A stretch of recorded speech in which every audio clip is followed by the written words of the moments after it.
You replay the conversation in your head for the third time that night. The way they paused before answering. The slight shift in their tone when you mentioned your weekend plans. That half second of silence that probably meant nothing, but your brain is convinced it meant everything. You're lying in bed now, dissecting a 5-minute interaction like it's a crime scene, searching for clues to a question you can't even name. And the worst part? You know you're doing it. You know it's probably nothing. But you can't stop. This isn't overthinking. It's something more specific.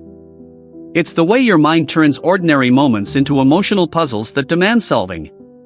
The text that took 6 minutes to respond to instead of 2. The laugh that sounded different than usual. The goodbye that felt a degree cooler than last time.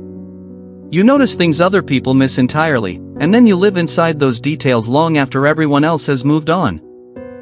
The first reason this happens is because your nervous system learned that unpredictability is dangerous. When you were younger, maybe much younger, maybe just a few years ago, your brain experienced moments where emotional safety disappeared without obvious warning. A parent's mood. A friend's sudden distance. A relationship that felt fine until it wasn't. Your mind took notes. It cataloged the warning signs you missed. The small things that, in hindsight, pointed to the bigger thing you didn't see coming.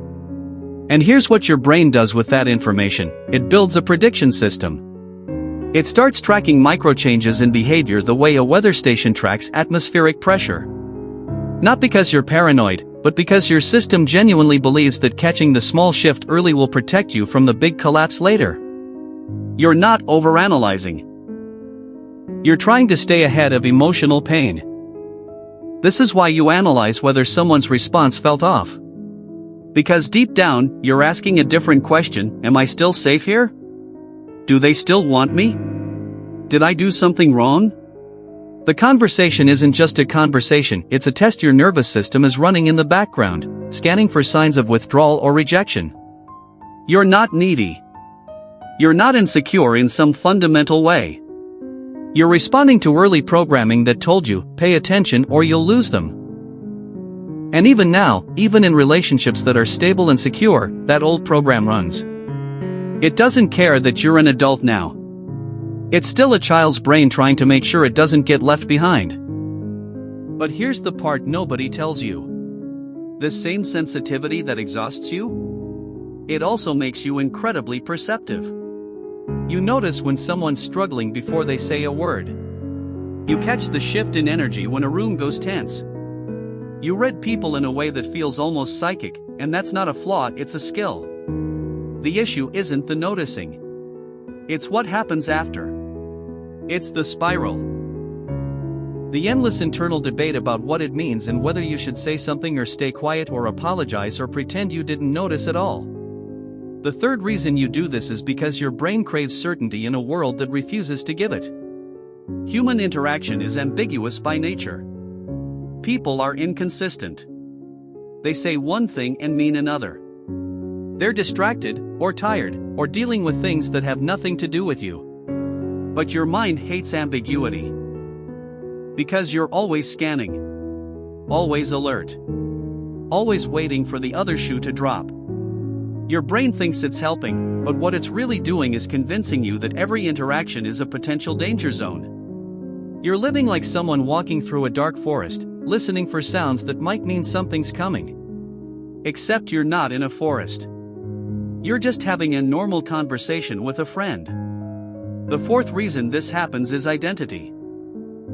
At some point, being the person who notices things became part of how you see yourself. You're the one people come to when they need someone who really listens. The one who remembers details. The one who picks up on what's unsaid. And there's beauty in that. There's value in that. But it also means you can't turn it off. Because if you stop noticing, if you stop analyzing, who are you? What's left? But here's the truth your brain doesn't want to hear: most of what happens between people isn't controllable. You can't think your way into knowing what someone else is feeling. You can't decode their inner world from external clues. And trying to do that, trying to turn human connection into a solvable equation, just keeps you stuck in your head instead of actually present in the relationship. The behavior itself is a form of emotional regulation. When you feel uncertain or unsafe, analyzing gives you something to do with that discomfort. It's like a mental blanket you pull over yourself. Familiar. Known. Predictable.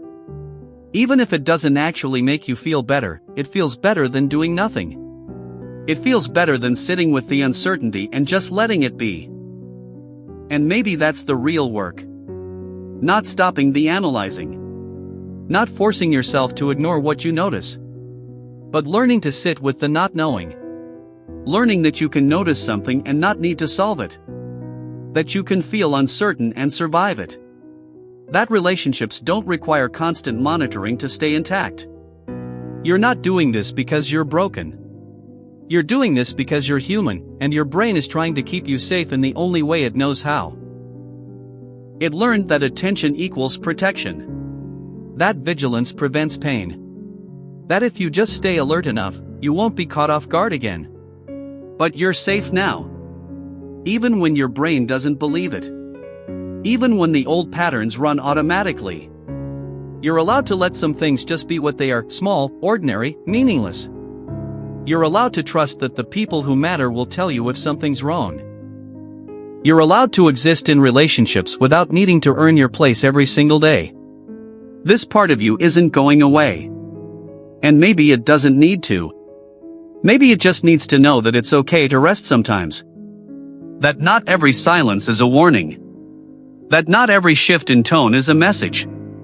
That sometimes, people are just people, and moments are just moments, and you don't have to carry the weight of decoding it all. You're not too much. You're not too sensitive.